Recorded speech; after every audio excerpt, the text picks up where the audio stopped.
What's up guys, this is iEddy. Welcome to a new video. This is answering your questions part 1. Well, before we start, I have a question for you. Should I keep my mustache or do I look like an 80s porn star? Okay, so in this video, I am going to answer all your questions which you have been asking over the years again and again, and I have replied to as many people as I could, but you know, sometimes when you're texting, it does not come off as nice as you want it to be. So well, here we are with the new series answering your questions part 1. So a few days ago I started a community post as well and people asked me some questions, so I'm gonna be replying them as well over here. So let's start with the first question. Okay, the first question is from just some guy with toast. No jelly, just toast. Do you think Daybreak Games will ever make a faction respec so that villains can become heroes and vice versa? Well, the thing is, that's gonna lose them money, to be honest.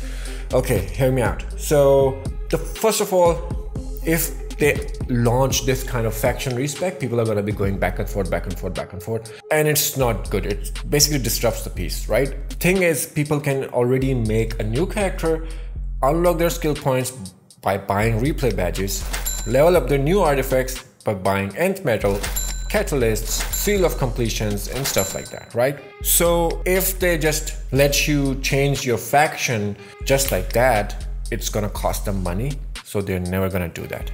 What I want in the game is the gender respect token. I really want them to launch gender respect token because, you know, why not? Well, there are many players who started playing this game when they were younger and they started with female tunes. Now they have grown up and they're not that thirsty anymore, so they want to switch to male tune. To switch to male tune, they have to make a new character, they have to level up everything and stuff like that. So why not just, you know, launch a gender respect token? So that's what I want. Faction respect token, I don't think that's gonna happen. Number 2 question, moving on. JDog1687. Okay, are there viable DPS builds that don't use super speed? If no, will Daybreak change this? Well, short answer, yes, there are viable DPS builds without super speed. The thing is, most of the might builds are without super speed and they only use super speed when it comes to melee.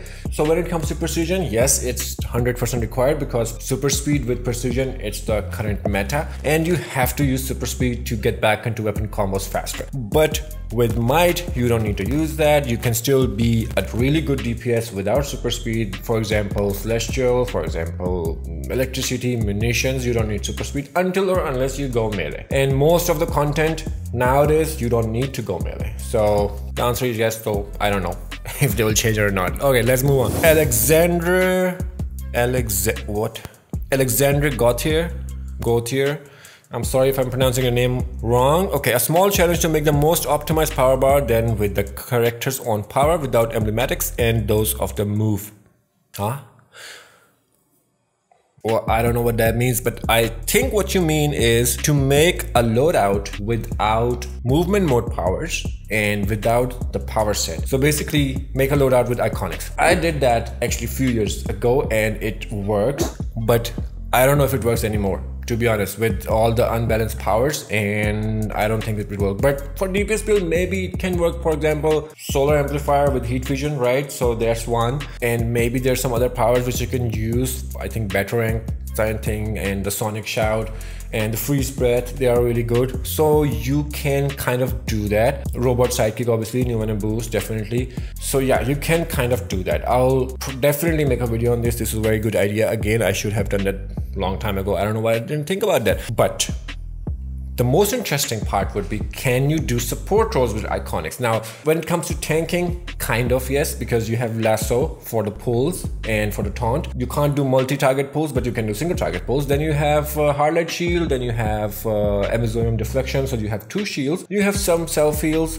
and for supercharge, so maybe tanking is possible. Healing, no way. Trolling, I don't think so. You can do power over time, but no debuffs in iconics. So, but that would be really interesting to do that. All right, moving on to the next one. We have Drizzit Blizzard Duerden, am I pronouncing it right? I don't know if I am. Best on duties to farm for high valued items to sell and broker. Oh, I see, you want to make some dough, you want to make some money on DC Universe Online, yeah.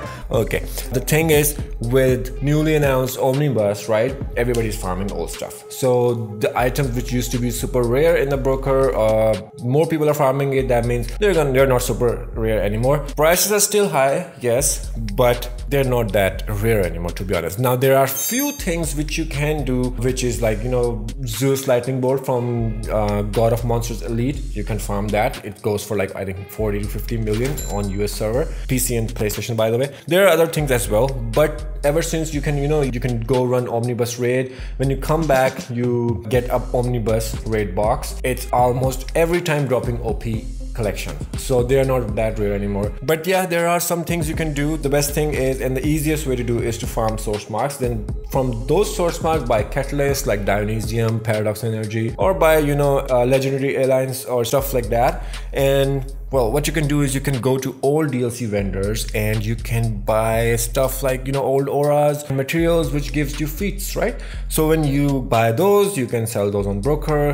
They are definitely gonna go for some good amount, so you can make some quick bucks. So that's your answer. But if you want to farm daily for some alerts, I'm gonna put them on screen. You can farm these alerts, and that's your answer. Number 5. I'm just saying, bro. Okay, I don't know how to put saying. I'm not into anime, guys. I'm really sorry. MCO versus DCO. Could you do a 5-minute segment on future development of DC Universe Online and the Marvel counterpart? Possible guesses what the future of DC and Marvel could be like in gaming, or what you personally are looking forward to. Very interesting point. Okay, as most of you know, Marvel is creating this MMO, and he's talking about that, MC Universe Online versus DC Universe Online. The thing is, it's Marvel, guys, and Marvel is famous for keeping their secrets, and they're really good at keeping their secrets. So we have no idea what they're doing with this MMO, except that this MMO is being launched by DC Universe Online team. So guys who created DC Universe Online are working on Marvel Universe Online now. And I mean, DC Universe Online might have done something right. That's why they got picked up by the Marvel team to make the same MMO. Now, what I'm looking forward to is the character customization, because DC Universe Online has really good character customization. You can almost cosplay anything you want in DC Universe Online. So that's one thing I really looking forward to. I hope they copy that and they upgraded to, you know, there are the new MMOs like Lost Ark and some other. You can actually customize your face and, you know, face features, make eyes bigger, make eyes smaller, wider, you know, chin up, you know, stuff like that. So I want that to see in MCO. This is what I'm looking forward to. I hope they do that. I will definitely do more than a 5-minute segment on MCO versus DCO when I have more details on it. So thank you for your question. Next, okay, this is one of the most asked questions. What is the best healing power in 2022, 2021, 2020? Okay, so the best healing power, I think it depends on the person, to be honest, because if you are comfortable with the power, it's gonna be best for you and you're gonna perform really good for it. All healing powers are really good. Personally, I prefer Celestial. It is the best. It has the lowest power consumption, and when you can literally spam, you know, admonish and consume soul and still never run out of power with good amount of skill points and a decent artifact. So Celestial is my number one, definitely. Some people will say water is really good. Some people will say electricity is really good. I have some, you know, I know some people who are really good with sorcery, some are really good with electricity. So try it out, try every power out, make a different character, or just change, you know, buy a power token or change your main character to whatever healing power you want to. Try every power out and see what suits you and which you are comfortable with. So I am really comfortable with Celestial and I suck with sorcery. So this is me, you can be different. So this is your answer. Next question we have John Doe. What's the best power in best DPS power in 2022? Again, same thing, guys, because it depends on person to person. But since the powers are broken, well, not broken, they are actually in really good shape compared to, you know, 3 years ago. I'm gonna give that to DCO team. They are working really hard to it. But still, some of the power sets do more damage than the power sets. For example, Atomic is not that good, but with Precision it's really good. So top power right now is gonna be, I think, gadgets. It's doing really good damage, especially the taser pull and the suppressor turret clip, and you know, you can jump cancel, you can do much more damage with stuff like that. So gadgets is definitely number one, no doubt about that. It also depends on the player. If you can't clip that fast, you're not gonna be really good with gadgets. So I just can't say it's the best power. Anybody can use it. No, not anybody can use it. But yes, gadgets is really good in right hand. Then again, celestial, electricity, precision is really awesome with, you know, right artifacts, EOG spam and stuff like that. Circuit breaker supercharge is really good. But again, if you go precision, all powers are awesome. So best power, might,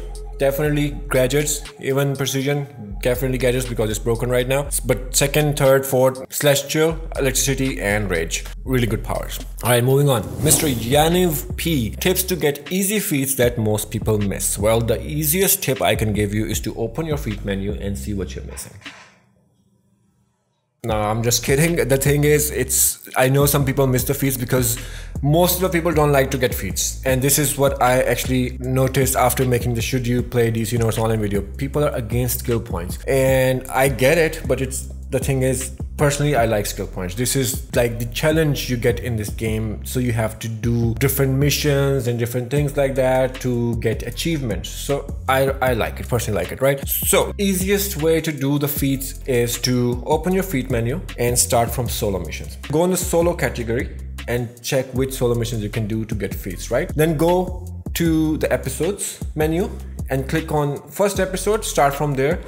Go down one by one and see which feats you can do as solo. There are tons of feats you can do solo, especially in open world. So that's a lot of skill points right there. Next, what you're gonna do is you're gonna go back to DLCs and check for duos. You're gonna go for duo section, on duty tab, click on a duo, do that specific duo and get all the feats in that duo.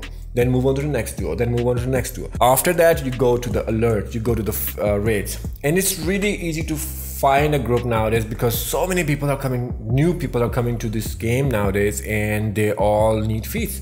So just go to the LFG, look whatever feat you want, just say looking for a group for this feat, looking for people for this feat. You're gonna get tells, you're gonna get feat. All right, this question, Mr. Blue Redex. Well, this question is definitely the most asked question over the past years. Ever since I got this helmet, people have been asking me this question non-stop, right?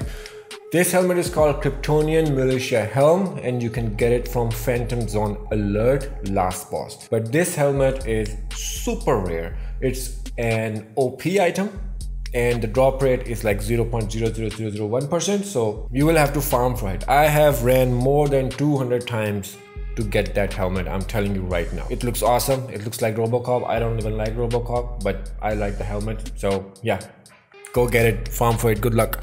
Okay, this is the last question. Mr. DJ Genius, why does every precision DPS loadout use super speed? I'm just coming back to the game and I see everyone uses it. Why?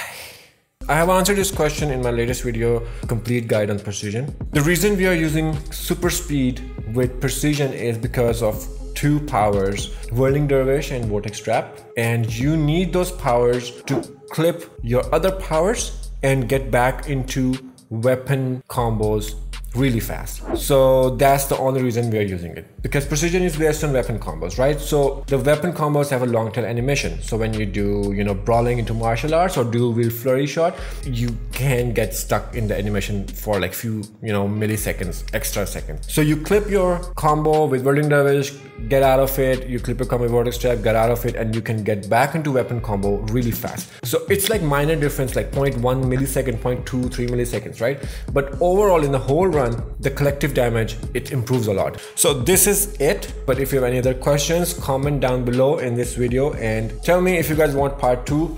If there are enough questions, I will definitely make part 2. And thank you for watching and thank you for being part of iEddy community, and I'll see you guys next time. Thank you so much.